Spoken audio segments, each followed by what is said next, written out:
Afternoon. Welcome to our next session, The Kingdom, the Power, and the Glory. I am so happy to welcome Neeraj Sebastian to introduce our speakers. Neeraj is a painting and drawing professor who's just completed his first year at College of the Atlantic, and I had the good fortune of spending time with him earlier this month. And I was struck not only by his personal work, but by the ways he talks about teaching in the iterative process of making and remaking, a place where students ideally learn to appreciate differences in perspectives and how those ideas and emotions can be communicated powerfully through works of art. Neeraj.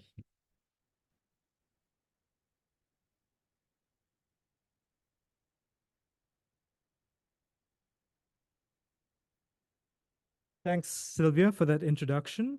Like Sylvia said, I try to encourage students to work iteratively, making an idea or composition stronger through revision and reworking. And now I'm going to offer a perhaps specious analogy between making art and how a democracy functions.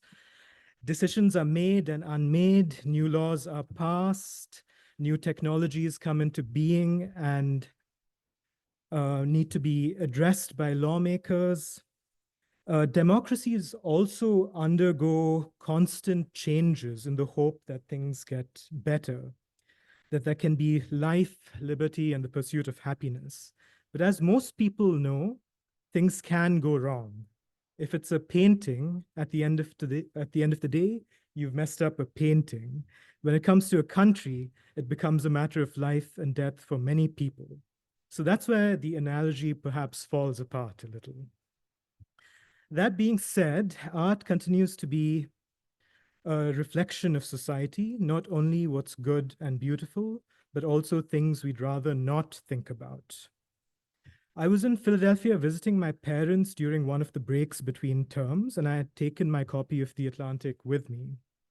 And one day my father said that I had to read an article saying it was incredible. And it was Tim Alberta's piece about his father, who was the minister of an evangelical church in Michigan. The piece was about the political conversations he had had with his father and the challenges faced by his father's successor. And here's where I say that my father is also a pastor. Faith and the church have shaped my life and the way I see and engage with the world since I was a child. Tim's piece in The Atlantic, where he's a staff writer, was adapted from his book, The Kingdom, the Power, and the Glory, American Evangelicals in an Age of Extremism.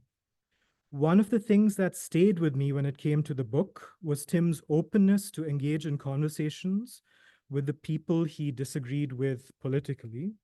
It's a reminder that the work of politics not only exists at the national and international level, but also at the level of individual one-on-one conversations and smaller gatherings. In conversation with Tim today is Marie Griffith, who is a professor at Washington University in St. Louis, and her work is also focused on Christianity in America. And her current project is focused on the sexual abuse crisis in the American Catholic Church and various Protestant denominations and independent churches. She's the author of several books, including Moral Combat, How Sex Divided American Christians and Fractured American Politics. Marie is also a trustee of the college. She currently chairs the Academic Policy Committee. Please welcome Tim and Marie.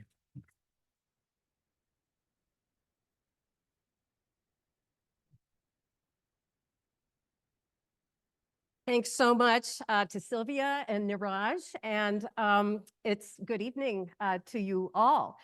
I think I just want to invite everyone to give one quick round of applause for Sylvia, our new president of the College of the Atlantic.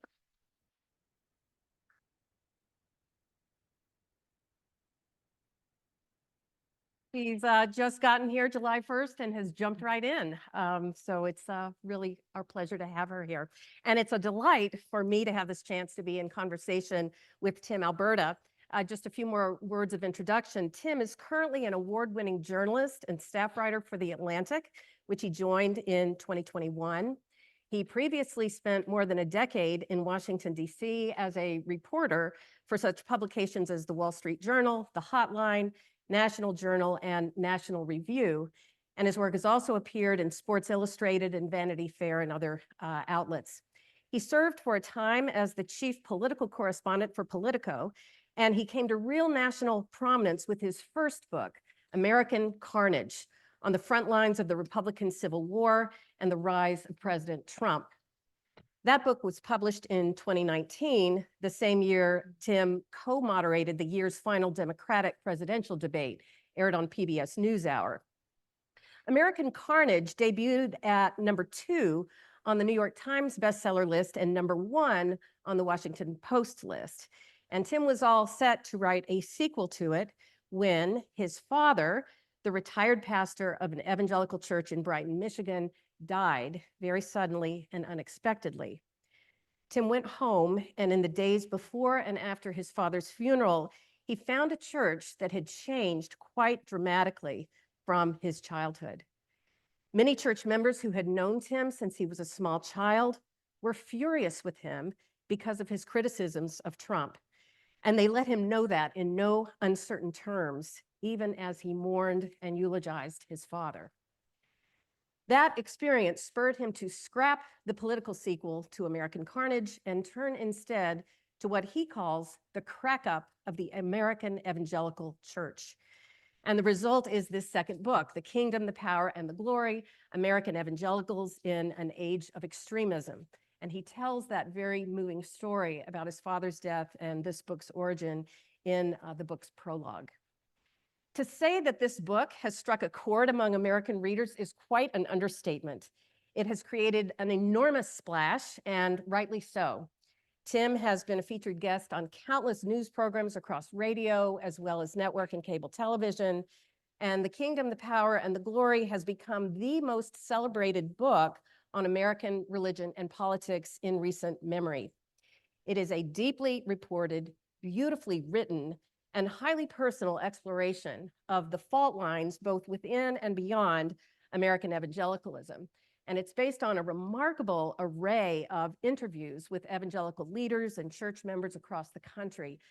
The book helps explain how a faith based on Jesus, who taught followers to love their enemies, has become a politicized religion in which loving your enemies is woke, sex scandals are the norm, and weekly sermons are filled with exhortations for how to own the libs. I enthusiastically commend this book to all of you. And please join me in welcoming again Tim Alberta on his first trip to Maine and to the College of the Atlantic.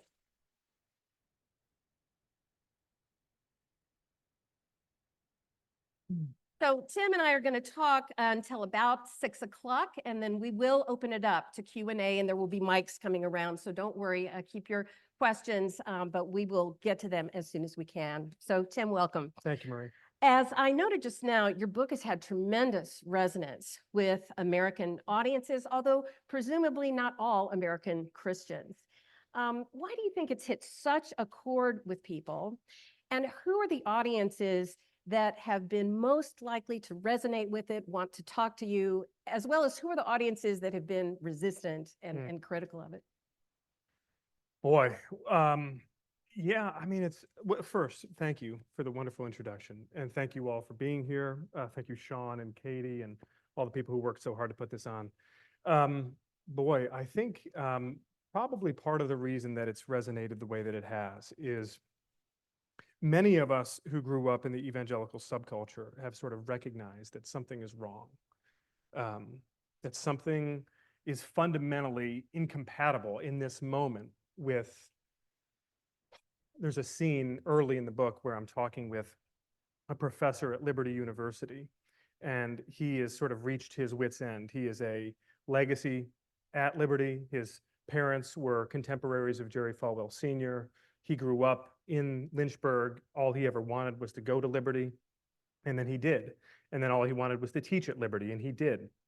And now this professor is sort of surveying the wreckage and thinking about the damage that's been done. And he sort of says to me at one point, he says, you know, it wasn't supposed to be this way. And he says, you know, I can't help but think that the hardest thing for us to do is to challenge our parents, to challenge the previous generations on the things that may have gone wrong. And the really hard thing is to challenge them with the lessons that they taught us, right? And I think that I see some heads nodding, that can be one window into this world. You have entire generations now of younger believers and younger folks who grew up in the church who have drifted away from either their beliefs or the church, in many cases both, in part because of what they see as a sort of credibility gap. People who were taught to love your enemy, people who were taught to turn the other cheek, people who were taught that if you are a follower of Jesus Christ, that is a one-way ticket to oftentimes mistreatment, oppression, abuse, physical harm even. I mean, that is the story of the early church. That is the story of the Gospels. That is sort of part and parcel of the commitment one makes when declaring their faith in Jesus, is that none of this is going to be easy. In fact, Jesus promises you that it's not going to be easy. And I think for a lot of us who grew up with those lessons, internalizing all of that, to then see in recent years the ways in which the evangelical movement, pieces of it at least, have lashed out and have declared war on their enemies, using as justification this idea that, well, we're under siege here in America, right? Our status is being attacked. Our faith is being attacked. We're being mocked and belittled in the public square. God has been taken out of American life, and we need to fight back. And I think there is this glaring disconnect and this inconsistency that, again, for many of us who grew up steeped in Scripture, who grew up, you know, like I write in the book about having been raised in the church, physically, literally raised in the church. I mean, I was there as much as I was at my home. And none of this is to say, I want to offer the caveat right up front that I'm sitting up here with a halo over my head, because I'm not. I promise you, I am as broken and depraved, as in need of grace as anyone.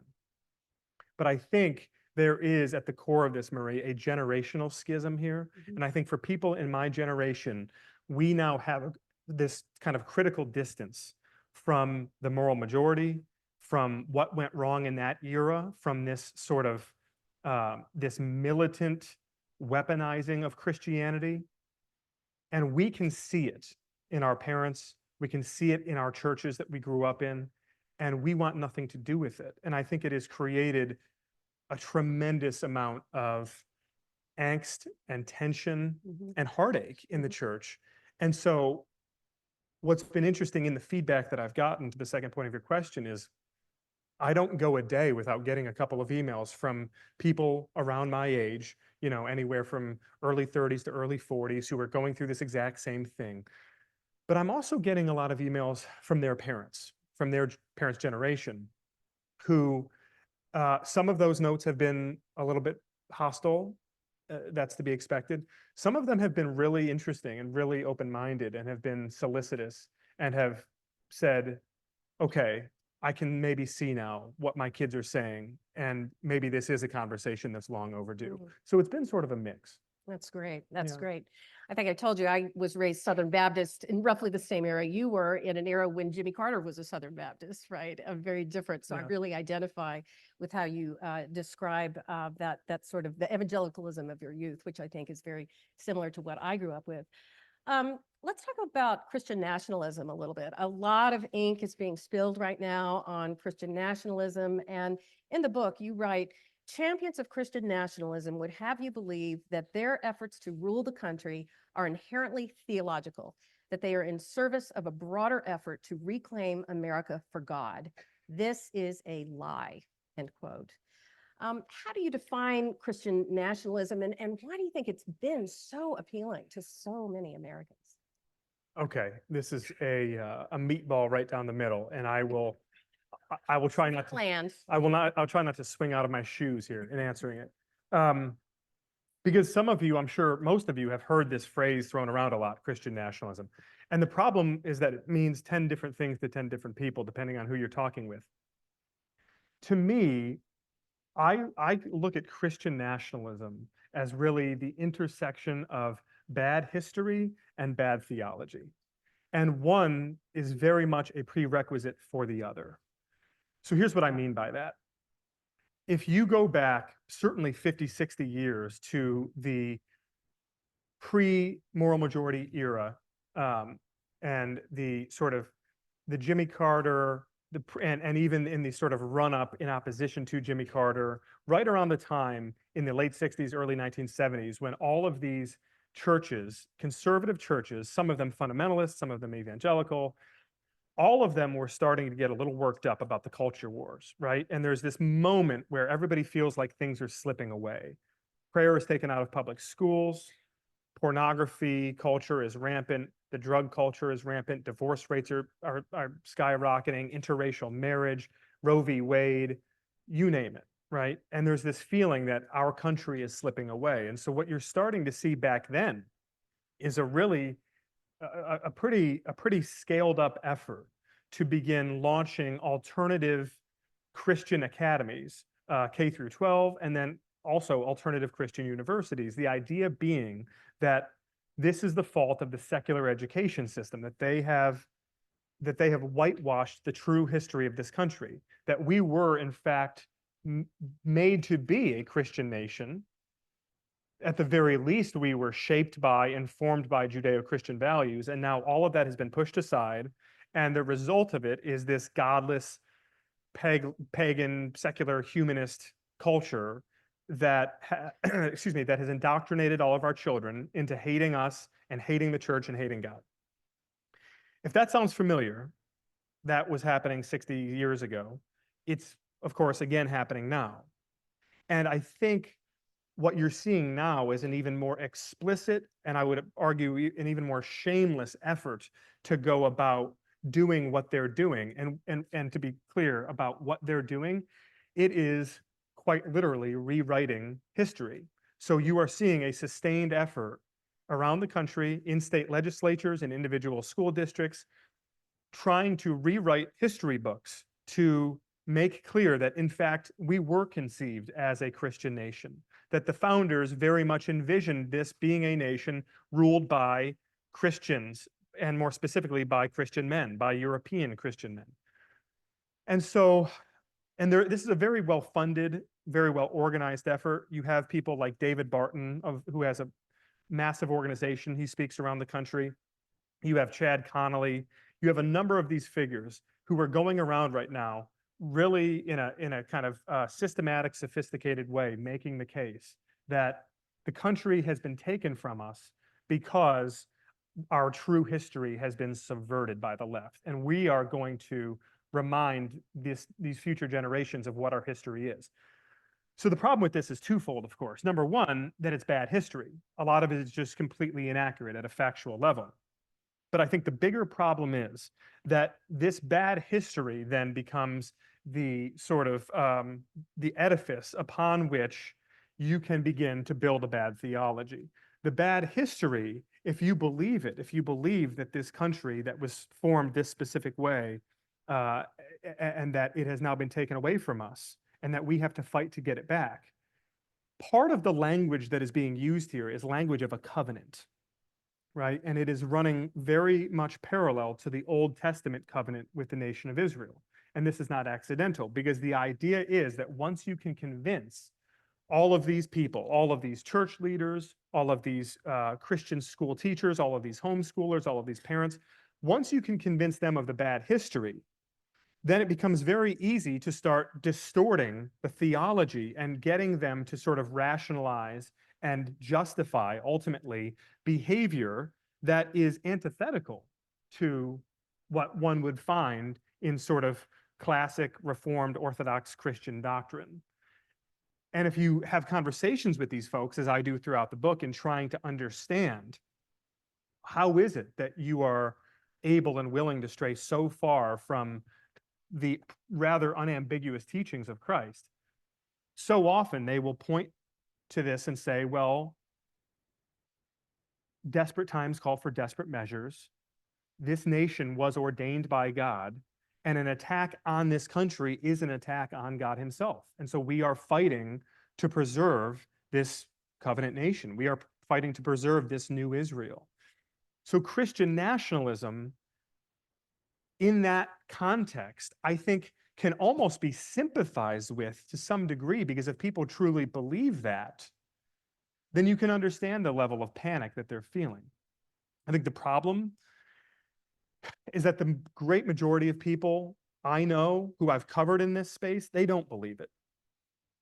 They're counting on a lot of easy marks to believe it, but they themselves don't believe it. They're not after restoring a God-fearing America. They are after power. They are after influence. They are after control.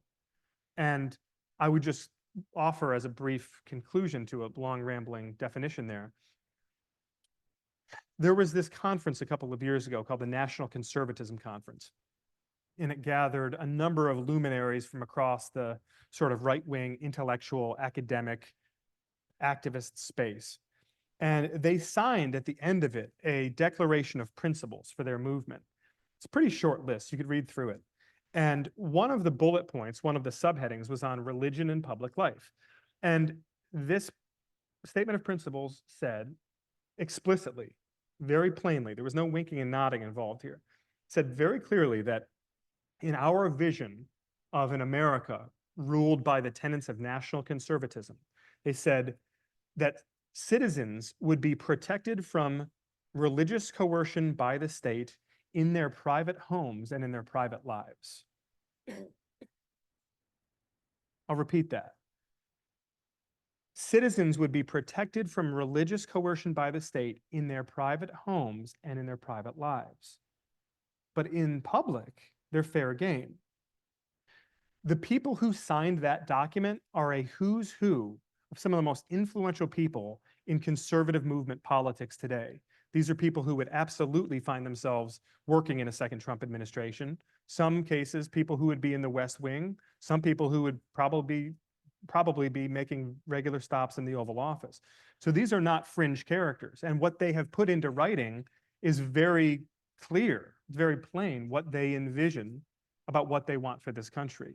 And so the danger with the Christian nationalist argument, and I worry about this in my field of journalism, I worry about it in the field of academia, is that the label is being thrown around so haphazardly that it can almost become counterproductive. You can offend people with it, you can antagonize people with it, and suddenly they start self-identifying and they want to charge into the fray because, well, they love this country and they love Christianity. So of course that makes them a Christian nationalist. But what I'm really describing here is something that is much more sinister and power thirst, power hungry in its aims. And that is a threat. It's a very real threat, and not in the abstract, not in the long term. It is a threat here and now. I'd like to ask you about the sort of more personal dimension of this. You know, one of the distinctive characteristics of your book are the amazing interviews that you do. And one interesting aspect I think that you found is, and this goes a little bit against, I think, what you just said, the ambivalence or uncertainty that a lot of evangelical pastors actually seem to feel internally about the political turn that they've taken. So I just want to read a short paragraph you wrote about Pastor Greg Locke from Mount Juliet, Tennessee. Locke has just told you in one sentence that he wouldn't take up arms against the government. And then he turns around and says, but if the liberals take away Christians' guns, then we'll meet them at the door with our Second Amendment right. And so you write this rhetorical turnabout, making clear in one gulp of air that he draws the line at violence, then suggesting in the next that his congregants would shoot anyone who tried to prevent the church from convening, was representative of our longer conversation. The pastor was surprisingly pensive and receptive to tough questioning. He would regularly admit to having taken something too far and lament how a stray soundbite that went viral had distracted from the substance of his sermon. Then he would double down on that same soundbite as if fearful that I took his contrition for cowardice. That's a remarkable paragraph. Tell us more about this. What's going on there? So I think when the history books are written about this period, there will be a lot made of Donald Trump. There will be a lot made of racial resentment and grievance in this country. I think we have lived through an era of just intense radioactive polarization dating back to really the aftermath of 9/11, and I think we're still feeling it economically, culturally. I think in this specific context that you're asking about, Marie, I think the history books would do well to settle first and foremost on the question of what happened during COVID-19. The reason I say that is because for those of you who did not grow up in the evangelical church, didn't grow up listening to the televangelists or the radio evangelists, didn't grow up reading the kids' literature, this may sound very strange, very foreign to you. But some of you will know exactly what I'm talking about, which is to say that, for many decades of my life, I was really marinating in this message coming from parts of the evangelical world that said, we are in a cosmic spiritual collision. We are heading for Armageddon in this country because the ascendant, secular, humanist, progressive left that wants to shut down your churches, they want to eradicate the Almighty from public life, they have no tolerance for your religion, they hate you, they're coming. They're coming. They are making a concerted effort to seize the levers of power in government and in other cultural institutions, and their goal is nothing less than total defeat of Christians in this country. And you had better be ready. You, Christian, had better be ready for that day when the rubber is going to meet the road. So, the beginning of 2020, when churches around the country start to get notices from their pastors saying, hey, we don't know quite what's going on with this, but we're kind of following the latest guidance from state health departments, and we're going to play this safe and shut down the church for a week or two, or 3, or a month, or whatever, That was the moment for a lot of these folks where they said, see, we knew this day would come. We knew this day would come when the government would shut down our church and they would use any excuse, any rationale to do it. And now it's here. It's here. They're telling us in America, the land of the free, they're telling us that we can't meet on Sunday because the government is deeming this virus, which some of us aren't even sure if it is a virus, that we can't meet and we can't worship our God together. This became the line in the sand, right? For pastors, for church leaders all around the country. And let me be clear here. The vast majority of my book is not focused on the main line of the Christian tradition, is not focused at all really on the progressive wing of American Christianity.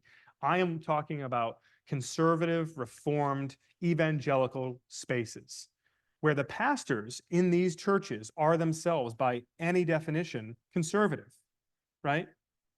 So for these pastors who had spent years, decades in some cases, building up this credibility with their congregations, for some of them to come out and tell them, we're going to stay at home for a couple of weeks, we're going to do virtual worship on Sunday morning, those pastors became apostates to their congregations. They became heretics. They became the shepherds who fled when the wolves were within earshot.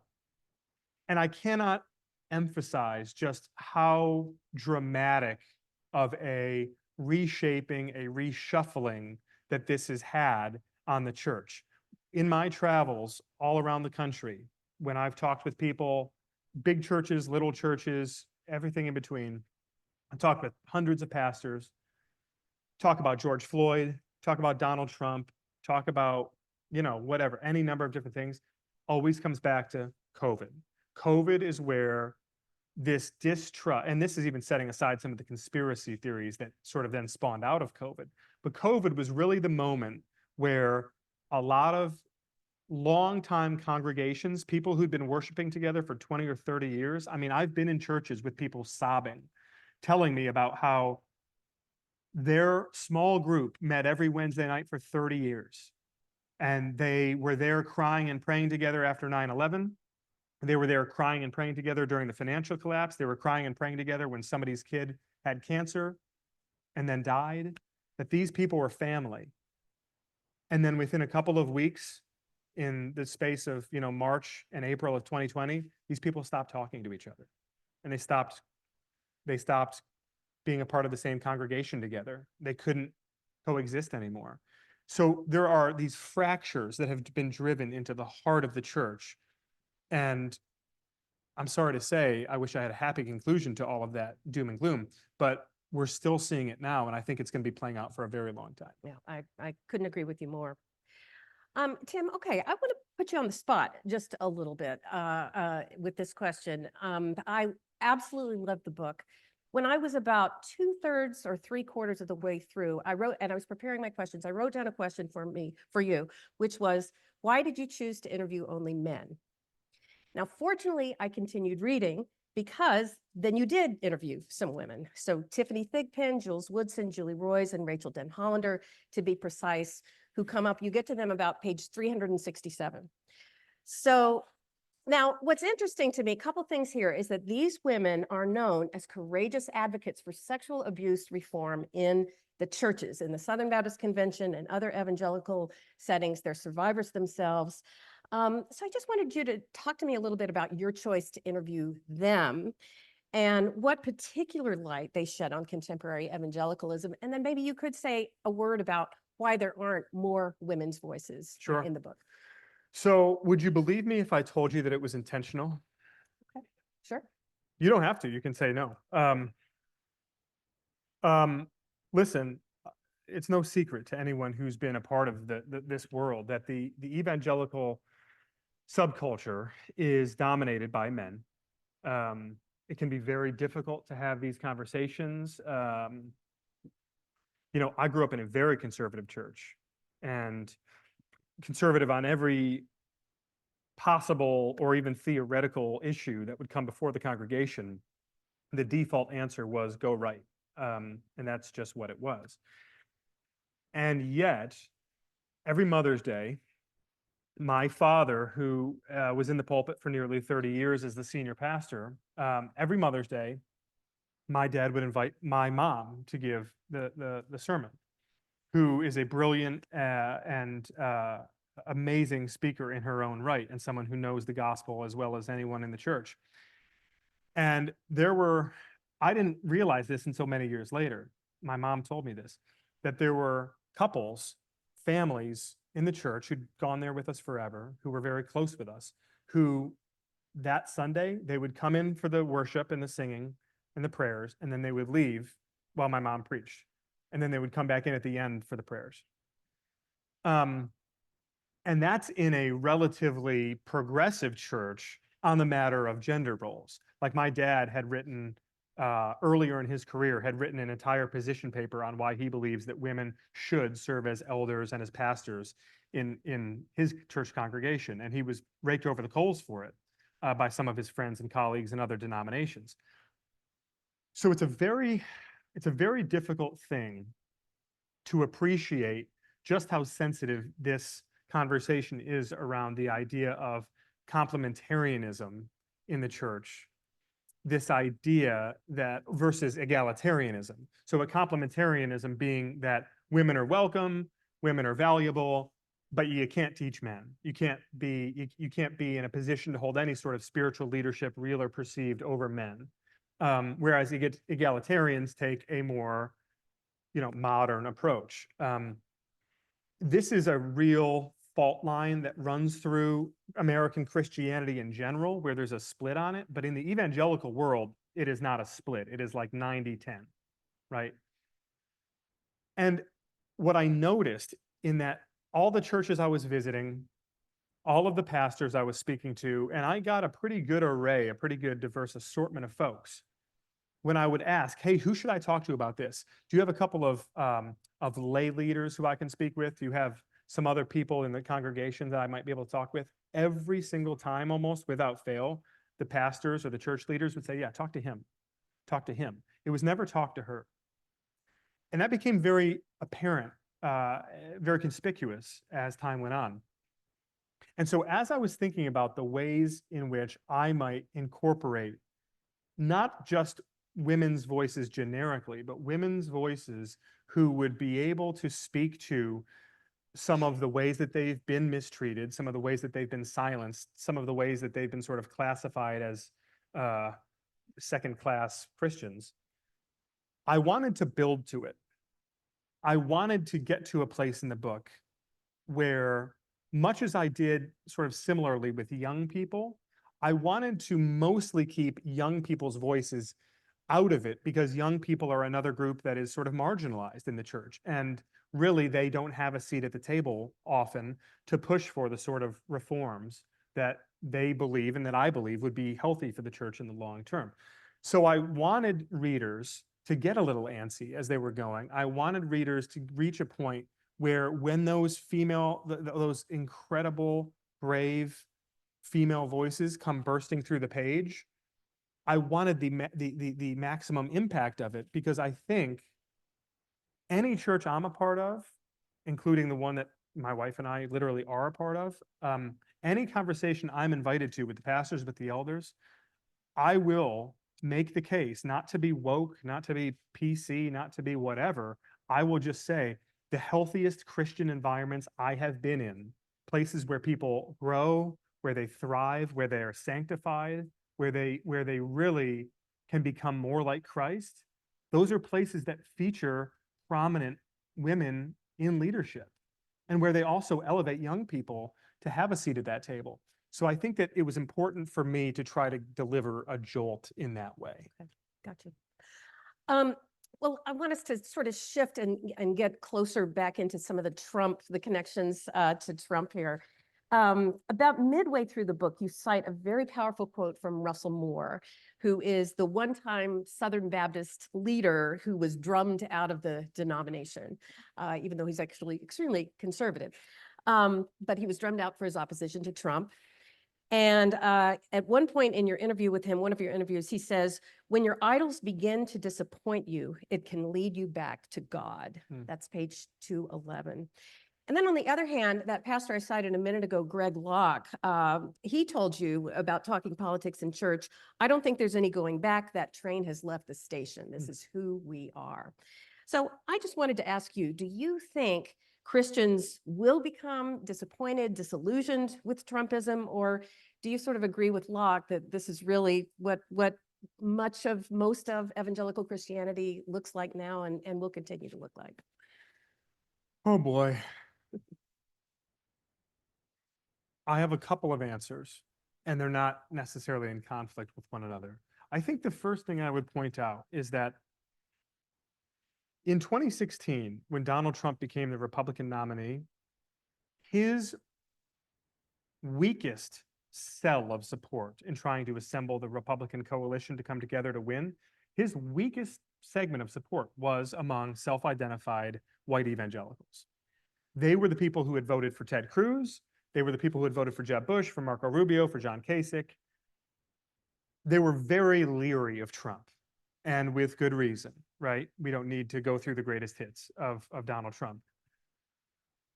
And Trump knew it. And Trump had a couple of people whispering in his ear who gave him some really shrewd advice. And they said, look, a couple of things we can do. Number one, put out a list of Supreme Court justices and make sure that you are putting forth a roster of the most staunchly pro-life people that you can find to put that we could have on the bench one day if you're elected. So he did that.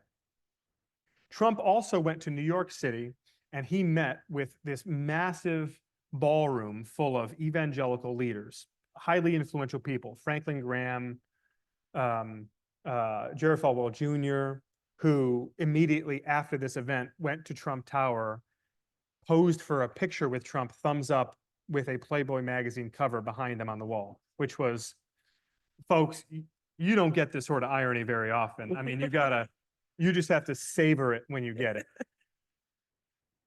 And the interesting thing is that Trump in that meeting was introduced by these evangelical figureheads, and they were vouching for him, saying, you know, God throughout Scripture uses imperfect vessels for his own perfect plan. And they could point to Moses, they could point to King David, they could point to Solomon, they could point to King Cyrus of Persia. And I'll come back to this point in a minute because it's very important, I think. But really, the big one for Trump that helped clinch the support he needed to get across the finish line and to beat Hillary Clinton was picking Mike Pence as his vice presidential nominee. And the combination of these things was a very explicit. Trump even said it at one point in one of the debates. He said, I will only put pro-life justices on the court, right? So Trump was able to get across the finish line and very narrowly defeat Hillary Clinton. I mean, Trump wins the election in 2016 by a combined 77,744 votes spread across 3 states, right? And if you look at the exit polling, if you parse out all of the after-election analytics that were done, it was the single issue pro-life evangelicals in those states that absolutely put Trump across the finish line. So they won him the election. But they won him the election holding their nose. I mean, I talked to people who said to me literally that they stepped in the ballot booth, checked the box for Trump, left the ballot booth, and prayed for forgiveness, right? That's how a lot of folks felt. What's so interesting is that over the next 4 years, these people went from Trump's softest supporters to his most fervent supporters, right? And you ask why? Why? You could understand it in 2016. There's Supreme Court vacancy hanging in the balance. This is a guy who, you know, for whatever his warts, at least we know what we're going to get with Hillary, and it's going to be bad with him. Maybe we'll get some good policy. And let's be clear, folks, he did give social conservatives some good policy. He did put conservative jurists on the court. He did deliver some things that he would promise to them. And yet, when you go back and talk to people late in his presidency, after he lies about losing the election, after he incites the riot on January 6th, and then he's running again, and you ask these same people, why are you supporting him? Like, you got what you needed out of him, but now you've got other options. You've got Nikki Haley, you've got Tim Scott, you've got all these other options. You have an off-ramp now. You don't need to support this guy anymore. And what came up in those conversations was, I think, the fundamental theme that I come back to time and time and time again in the book, which is that these people perceive Christian America to be slipping out of their grasp. They perceive that their way of life is approaching extinction. They perceive the barbarians to be at the gates coming for them, and they have all looked around and decided, you know what? Maybe we need a barbarian to protect us. And that, in a nutshell, is the relationship with Donald Trump. It is almost a mercenary type relationship where a lot of these people, you'll spend an hour in conversation with them and they will not say a single redeeming thing about the man. They will point to his language. They will point to his extracurricular activities in his marriages. They will point to all of these things. And then you get to the end and they say, yeah, but he's going to protect us. He's going to fight for us. He's going to do the things for us that no good, pious, church-going Christian would ever do to protect us. And I think that that's a fascinating insight into the sort of transactionalism that has informed this relationship from the start. But of course, you ask yourself,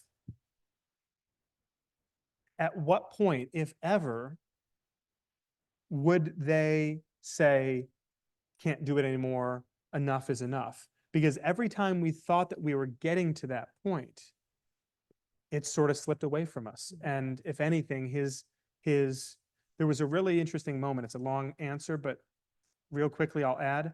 In the aftermath of the 2022 midterms, you may have seen this, but Trump threw the pro-lifers under the bus. He said it was their fault that Republicans lost all these winnable races.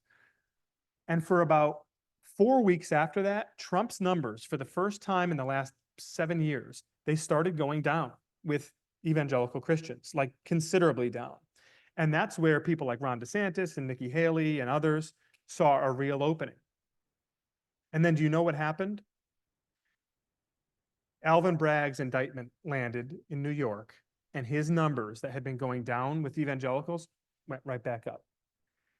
Because it played perfectly into this sense of a persecution complex, right? That they're coming for us, and they've got to get through him first because he's the one protecting us. And so now Trump is he's almost supernaturally insulated from any critique, any criticism, any attack. Anything the guy does can almost be turned around from a negative into a positive, because folks think, well, that's just the rough and tumble nature of the guy, and that's why he's so effective in protecting us. Wow. Yeah. Well, let's talk about his current pick for VP, because you've continued writing. This is getting us beyond the book a little bit. But most recently, I think your Atlantic piece that was published last week called "This is Exactly What the Trump Team Feared." And in that piece, you wrote that campaign officials acknowledged to you that Trump's selection of J.D. Vance as the running mate was something of a luxury meant to run up margins with the base in a blowout rather than persuade swing voters in a nail biter. And I think you were one of the first, you may have been the first journalist to report the Trump campaign's second guessing of the Vance pick, a selection that you tweeted was born of cockiness that no longer seems warranted. So I'm just curious what you expect to happen now and what the implications really are for evangelicals and other potential Trump voters, even beyond the evangelicals. Yeah, so the first part about Vance, I mean, it's really interesting. The Trump campaign for many months had been operating on parallel tracks where they were thinking with a couple of different theories about what he might want to do. On the one track, it was, listen, you pick a boring, vanilla, non-controversial caretaker type who's just going to stand and salute and do what you tell him to do. And he's not going to ever threaten you or steal the limelight from you, kind of like the way that Mike Pence was up until January 6th. Small falling out, if you may have heard after that.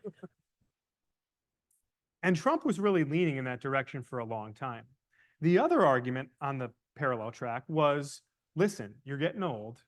You've created this movement, the likes of which the Republican Party has really never seen, at least not since Reagan, but arguably way past Reagan. And maybe you need to pick an heir apparent. Maybe you need to put your finger on the scales here. And instead of waiting for this to play out after you leave office, you make your call now based on who you think is best positioned to carry the MAGA mantle moving forward.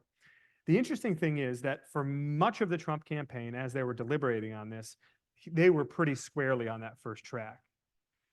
Only in about the past month, or only in about the month leading up to his actual selection, did Trump start to veer towards that second track. And a big part of this was the cockiness. It was the arrogance that they felt like, listen, we are running away with this campaign. And to be clear, they were running away with this campaign. All of the modeling, all of the polling, down to township precinct levels that you were seeing from Democrats in battleground states, it was abysmal. They were not going to be able to overcome Biden at the top of the ticket. It wasn't just Biden going to lose. Democrats were going to get slaughtered down the ticket. This was going to be very, very bad. And they knew it. The Trump people knew it. And I wrote about this in some great detail because I'd spent many months inside the campaign. What's so interesting is that Trump, I think that arrogance, that hubris really started to bleed into his decision-making. And ultimately, they chose a guy who is 39 years old, who's had no taste whatsoever of the scrutiny, the white hot spotlight of a national campaign, a guy who's got a history of saying some pretty weird and cringeworthy things. And ultimately a guy who, at the end of the day, adds nothing to the Trump coalition. In other words, if you believe that politics is all about addition and multiplication and not about subtraction and division. You're looking at where the vulnerabilities are for a Republican ticket led by Donald Trump. And you're looking at suburban college-educated women who think he's a creep. And you're looking at certainly even some of these reluctant pro-life voters, single-issue evangelical voters who they held their nose in 16, maybe they even held it again in 20, but they can't do it again in 24. J.D. Vance really doesn't do anything to address those weaknesses. He sort of doubles down on the core strength of the pugilistic populism of Donald Trump. So yes, there is a lot of second guessing, a lot of buyer's remorse at this point. I don't think, just to answer the question that I know is popping up in everyone's thought bubble, I don't think that he's going to ditch him, because even at a mechanical level, it's very hard now. He formally accepted the nomination at the party's convention. It would be a mess to try and untangle all of that. And then to the second question quickly that you asked, Marie, because it ties into the point I was making about the single issue evangelical voters. I have been stunned as a political journalist, as someone who reads everything that anybody writes on the subject here. I've really been stunned that there hasn't been more attention paid to the fact that this is America's first post-Roe v. Wade presidential election.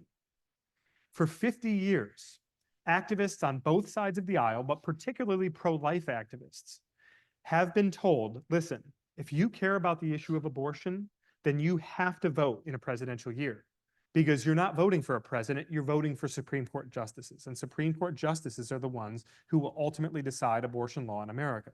So for 50 years, you see this in the exit polling, you see this in the social science. A huge number of self-identified single-issue evangelical voters who are pro-lifers have come out and reliably voted Republican, even though they think in many cases that the Democratic platform on social justice, on caring for the poor, that the Democratic platform may actually be a better fit for them, but they are deeply invested and sincerely convicted about the abortion issue, right? So now it's taken off the table. Republicans are going around the country saying, hey, it's defederalized. It's thrown back to the states. You don't have to worry about it now in a presidential election. And I think that this is hugely problematic for Republicans. I think that there is a very real chance that even if you're looking at the margins, I said earlier that 2016 was decided by 77,744 votes. Guys, 2020 was decided by 42,910 votes spread across 3 states. I mean, these are microscopic margins. So if you're even talking about a fractional number, 1.5%, 2% of these single issue pro-life voters deciding to stay home or vote third party or leave the top of the ticket blank, that could create an enormous problem for Trump. And I don't think that they have really thought about how they're going to address it. Wow. Okay, I'm going to ask you one more very quick question. I'll ask you to respond briefly, and then we're going to open it up. I can't really see very well here, but I know Sean will be somewhere. Okay, just last question quickly. What do you see as the political implications for democracy, the theme of our Summer Institute this week, if Trump is elected and brings more Christian nationalist types into his administration? Well, okay, let me give you I even struggle to give you the worst case scenario because people are going to need fainting couches to fall over on. And frankly, I don't think the worst case scenario is realistic. Look, I have spent time with the former president. I've sat in the Oval Office with him. I've spent a lot of time with his campaigns. I know people who are very close to him. I don't think Trump, there are reasons to worry about a Trump presidency. I don't think Trump trying to transform America into a theocracy is one of them. I just don't. Now, do I think that there will be people around him who are self-identified Christian nationalists who will try to do everything they can to sort of slip things past him or to coax him into, hey, this is just a symbolic gesture? For example, there has been talk in the highest levels of the conservative movement, people who have Trump's ear, about a symbolic declaration of Christianity as America's state religion, right? Now, that may sound sort of toothless to some. I'm guessing based on the reactions I'm seeing here, not to you. Because last I checked, the Establishment Clause of the Constitution says that there will be no establishment of a state religion. The First Amendment to the Constitution guarantees a freedom of religion and a freedom from religion, from religious coercion. So yes, there is a danger that there will be, I think, in a more unilateral and symbolic way, a push to do some things that could be fundamentally undemocratic and, to be clear, fundamentally unchristian, right? Now, and I say that, I say that, if I can elaborate for a quick moment. I know my answers go long. I'm glad my wife's not here rolling her eyes at me in the back. At least I don't think she is. When I say fundamentally unchristian, folks, I just can't drive this point home enough. I don't know how many of you are believers in the room. If I can take a backdoor to proselytizing you for just a moment, it is really important to understand that in the first 3.5 centuries of the church, in the earliest moments from the resurrection of Christ, the people who went around proclaiming his gospel, the people who went around saying to anybody who would listen that, listen, this rabbi who we've been following for 3.5 years and who we watched nailed to a Roman tree and die in front of all of us, and then we watched him buried, and then we went into hiding because we thought that we were next. And now they've burst out of hiding and they're running around telling anybody who will listen that he's alive. We've seen him. He's risen. And they've also done these very strange things. They've started, after centuries of their people, the Jewish people, not having anything to do with Gentiles. Suddenly they're calling them brothers and sisters and worshiping with them. After worshiping on Saturdays for centuries, now they're worshiping on Sundays. After not eating pork and other foods for centuries, suddenly they're eating whatever they want. An entire paradigm shift has occurred here. And everybody's trying to understand what happened, right?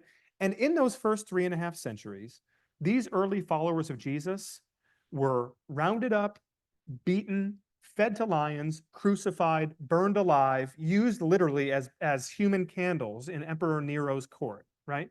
And do you know what they did when they were locked in prisons? Do you know what they did when they were being taken away to be killed? They sang hymns and they prayed for the people who were persecuting them.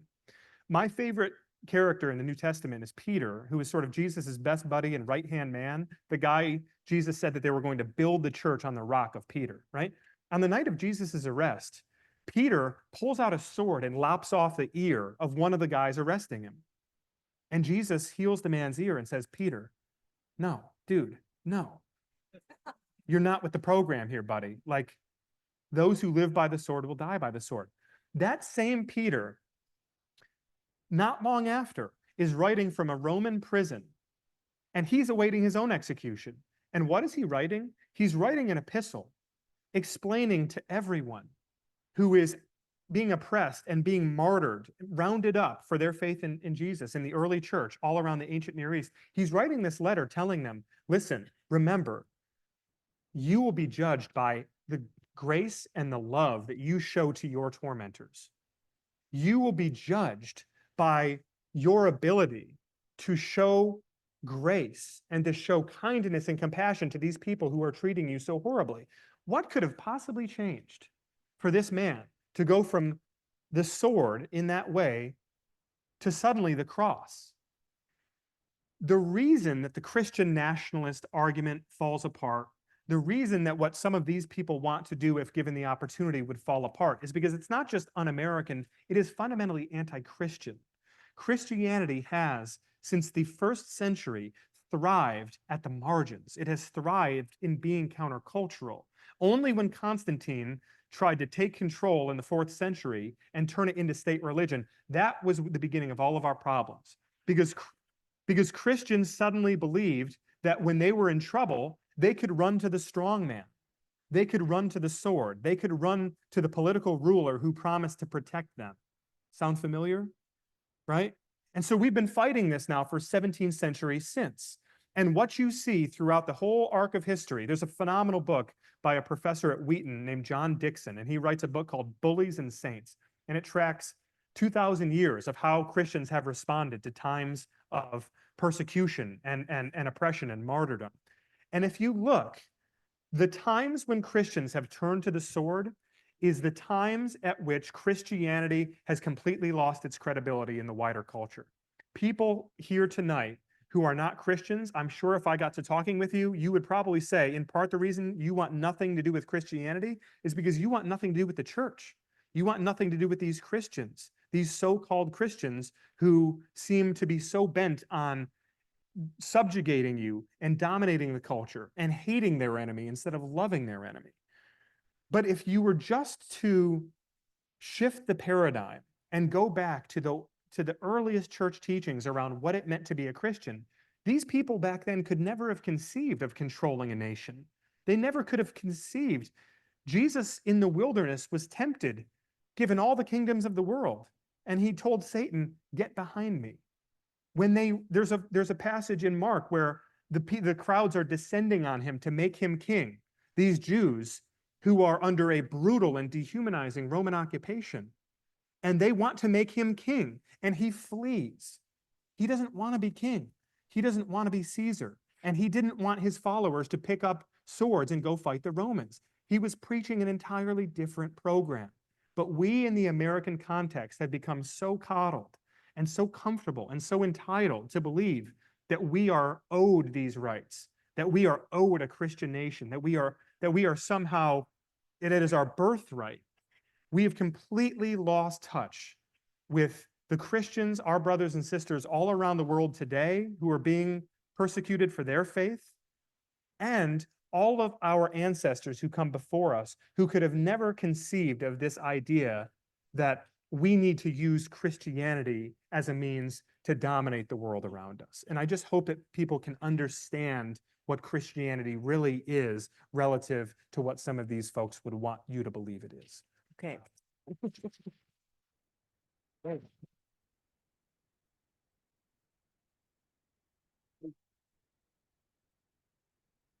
Okay, so we're gonna open it up. Sean, are there two mics? Yes, there are okay, two mics. two. Okay, one over here and one over here. Just raise your arm really high, and someone will come to you. And please try to be brief and concise. Hey, Tim, thanks for being here. I'm sort of wondering, in the past 8-9 years, there's been a few different strategies employed to sort of combat Trump. Like he was a con man and vulgar. And then after January 6th, he's a threat to democracy. Very recently, post picking JD Vance, even you said it, a lot of people are calling him just weird. And that's sort of the strategy right now. I'm wondering if you think that strategy is going to be effective, or what strategy might be, particularly for like the evangelical community. Boy, that's a really good question. So, okay, on the weird thing specifically, I'll just say, I'm not sure how effective it will be. I've got to think that there's sort of a diminishing return because some of the same, I've had this conversation with Democratic operatives and with Republican operatives. Some of these same suburban moderate women outside the suburbs of Detroit and Milwaukee and Philly and Phoenix and Atlanta and Vegas, where the election is going to be decided in those areas, right? Those women do think Trump and Vance are weird on some of their policies. There's polling that shows they also think Democrats are really weird about boys and girls sports. They also think that Democrats are really weird that they covered up in a weekend at Bernie's operation for Joe Biden over the last couple of years. They think that the administration is weird that they chose to basically let the border stay open for 2.5 years before there was such an outcry, bipartisan outcry, that they finally did something about it. I don't know that weird is the terrain you want to fight on, because I think a lot of these voters in the middle of the electorate are pretty well convinced that both of these parties are weird. And I'm not sure that that's uniquely effective against Donald Trump. What is uniquely effective against Donald Trump, and we're going to see just how many eggs Democrats ultimately put in this basket, is the fact that he sabotaged the peaceful transition of power after he lost a free and fair election. The fact that he surrounded himself with crackpot attorneys who were coming up with extra legal and extra judicial and extra constitutional remedies to keep him in office. I think that in that sense alone, never mind his record in the preceding 4 years, I think in that alone, he stands apart in American history, and voters, I think, have been somewhat desensitized to it. It's been a while since January 6th. But I think what we saw in 2022 in the midterms is that the Democrats who really invested heavily in that message of not just democracy as an abstract idea, but that this guy cares more about himself than he does about the country. He cares more about himself than he does about your children. He cares more about himself than he does the sort of core democratic institutions of this country. I think that has shown some glimmers of being really effective for Democrats.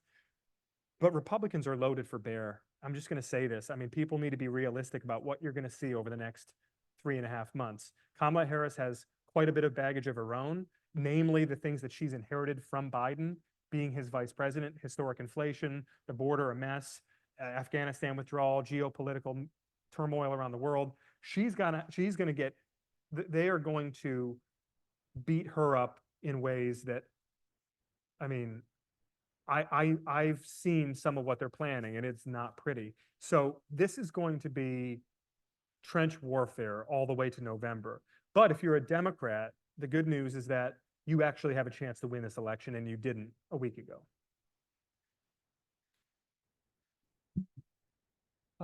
Hi, you said earlier you didn't think a Trump administration, if there were to be another one, has a project to make a theocratic nation here. What do you make then of the comment he's made to evangelicals recently that if you vote for me, you won't need to vote again? And where does that fit into any political strategy for the Democrats from here on? So I hope I have some credibility when I say this, but if not, feel free to throw your tomatoes and cabbage at me up here. I actually had a charitable interpretation of what he said. I think what he was saying there is some variation of what he said in a number of other settings, which is, look, I don't care if you vote in any other election, just vote in this one because we're going to do so much in the next 4 years that all these problems are going to be solved and you're never going to have to vote again. You won't need to. Don't bother. That was the way I heard it, only because I've heard him riffing in similar ways on a lot of other occasions. So that is the way that I heard it personally. Oh, did he want to? Oh. Right over here, Murray. Nature of humankind is love. And it seems that we're lacking the value of love, which is truth. And in the late 19th century, we had some truth communities that did some good. Is there any place or hope for truth as a principle in creating communities of it to carry the love that we all have? That's another meatball down the middle of the plate because you're asking a preacher's son that question. Okay, so I'll answer it 2 ways for you, if I may. First, part of the reason that I love my work is that in journalism, I am called to pursue truth wherever I find it, however uncomfortable it may make me or the people around me. I have tended to receive some, an roughly equal amount of hate mail from Republicans and Democrats in recent years. And as a Christian, I believe that the Bible is a mirror that I am holding up to my life every day to try and understand where I have gone wrong and where I am not showing a necessary fidelity to truth, particularly the truths that are the hardest to accept. That truth to me is, and it is in my own communities, my small group community, my church community, friends, family, that is the truth that is a sort of an organizing truth for my life, right?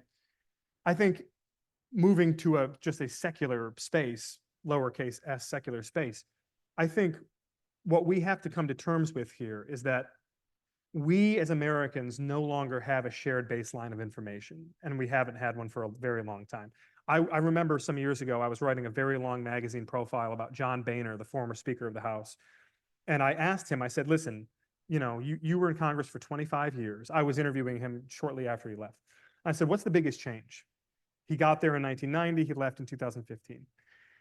And he didn't even hesitate. He said, biggest change is that in 1990, my neighbor and I both got the Cincinnati Enquirer dropped on our doorsteps, and we both watched the same local newscast. And when we'd come out afterwards to smoke a cigar and cut our grass, we would argue about everything because he was a liberal and I'm a conservative, but we were arguing from a shared baseline of facts, of information that was established, right? And he said, you fast forward 25 years, most of the calls that are coming into our office are about these conspiracy theories that my staffers don't even know how to answer the questions, right? So that's a problem. And it's a problem in our political life. It's a problem in our civic life. I mean, we saw in the aftermath of January 6th, I had to write in a rather impassioned way. Maybe I guess the better way to put it would be a pissed off way, because I, like some others in my profession, I think I see my friend Dave Wasserman in the back, some of us have actually spent years studying how election laws work, especially in these key states. And I live in Michigan, where there were these completely Looney Tunes, unhinged conspiracy theories about things happening that could not possibly have happened. And I'm quoting on the record Republican elections officials who have spent decades monitoring these elections in Detroit and elsewhere, trying to explain that, no, folks, you don't know what you're talking about, right? And they would insist, oh, yes, we do. I read it online. I read it on Facebook. I read it on Breitbart. I read it on The Federalist. I heard it on some podcast. That becomes really problematic in a shared civic space and with shared civic democratic institutions to sustain them if we cannot agree on even just the simplest of truth. And that's, I think, part of the uneasiness a lot of us feel heading into this election again, because one of these candidates has proven himself not only willing to lie, cheat, steal, do whatever he has to do, but very effective in his lying, very effective in reaching many millions of Americans who are just good, decent, hardworking people. They're not political junkies. They haven't spent time studying the Michigan Secretary of State website to know what the rules are. They believe him. When he goes into the Oval Office or into the Roosevelt Room on November 4th or 5th and says, we live in a banana republic, they've stolen this election from us, they say, well, he's the president. He knows things we don't know. Clearly, he's privy to good information. When in fact, what he was privy to was the Mike Lindell, the MyPillow guy, and Sidney Powell, a disgraced attorney, coming into the Oval Office and telling him a bunch of hogwash. So we are living through a sort of epistemological crisis here. And I guess I return to the place I started, which is that for me, knowing what absolute truth means and knowing that the truth shall set you free and knock and the door will be open to you, it gives me an enormous amount of comfort in these otherwise very uncomfortable times. Last question over here. Hi there. Thank you so much. This has been super interesting. And forgive me if I'm mistaken, but in this session, I don't believe I've heard you say the words race, racist, racism. And given that evangelical Christianity is the bedrock for many non-white Americans, how do you feel that race plays into the Christian movement today politically? It's a wonderful question. Thank you for asking it. So it's really interesting. When I talked earlier about the ends justifying the means, the desperate times calling for desperate measures, we are being oppressed and persecuted. Can't you see that? And can't you see why that justifies our lashing out in this way? When you present that argument to Black Christians, they sort of cock their head to the side and say, really? Tell me more about this persecution of yours. You know, it's really interesting. There was this essay written a couple of years ago by a smart guy. It was published in First Things magazine. And this essay, the entire thesis of it was that for Christians in America, we have lived through three worlds. We lived in a positive world predating 1994, which is when Christianity was embraced by the culture, and to be a Christian was a net positive in society. And then we lived through the neutral world from 1994 to about 2008, I believe. And in that world, it wasn't necessarily a net positive to be a Christian, but it really wasn't a negative either. You were just sort of tolerated.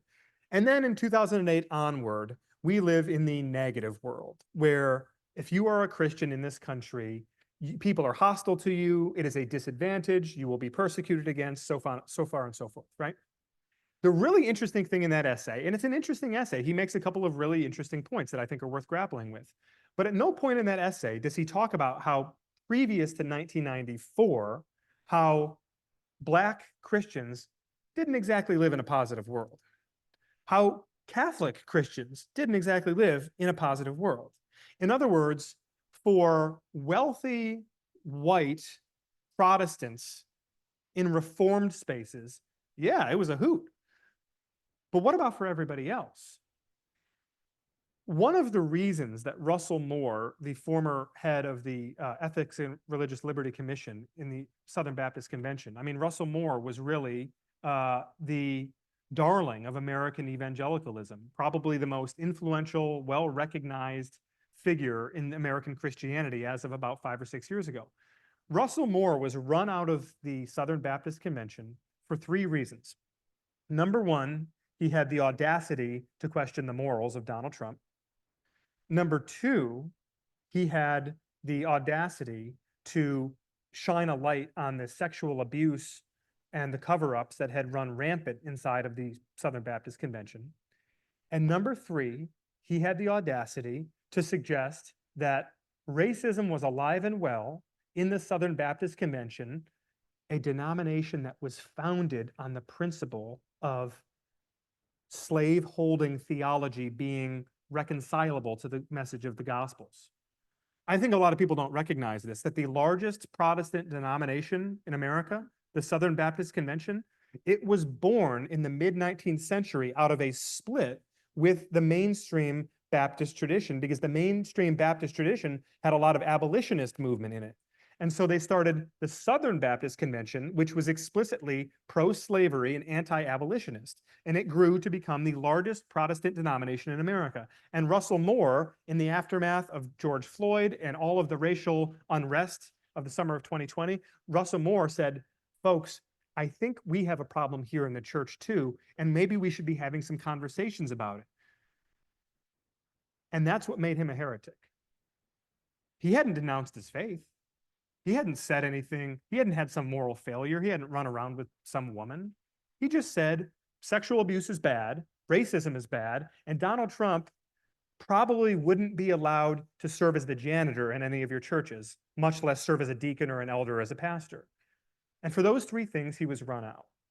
So the racial component of this, to your question, is very delicate to address in the church. And I think one of the really discouraging things is that we saw 10, 15 years ago, we really saw a trend of multiracial evangelical churches growing and proliferating. And there was a real hope that that was going to be the moment when we would break through some of this sort of generations old racial grievance and racial tension.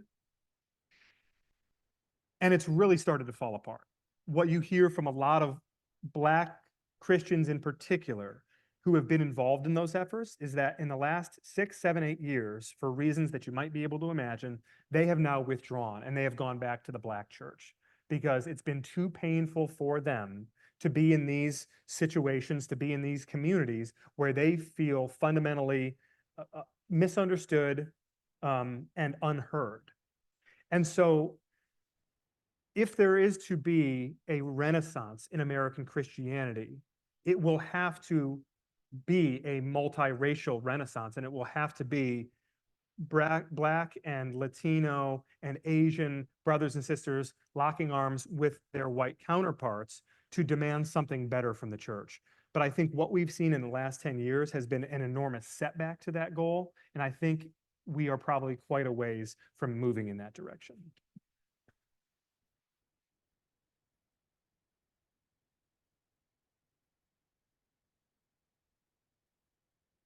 So thank you. Thank you, Marie and Tim. If you were here yesterday, you'll remember that I talked about human ecology being a powerful frame for the big questions of our time, as well as a set of tools. And Tim, I know you're not an alum of College of the Atlantic, but you might as well be, because you just demonstrated human ecology. You managed to weave together history, religion, politics, human nature, psychology, with the evolution of a virus and the ecology of a pandemic in a way that felt like a moving sermon. Thank you. We're so fortunate you're here.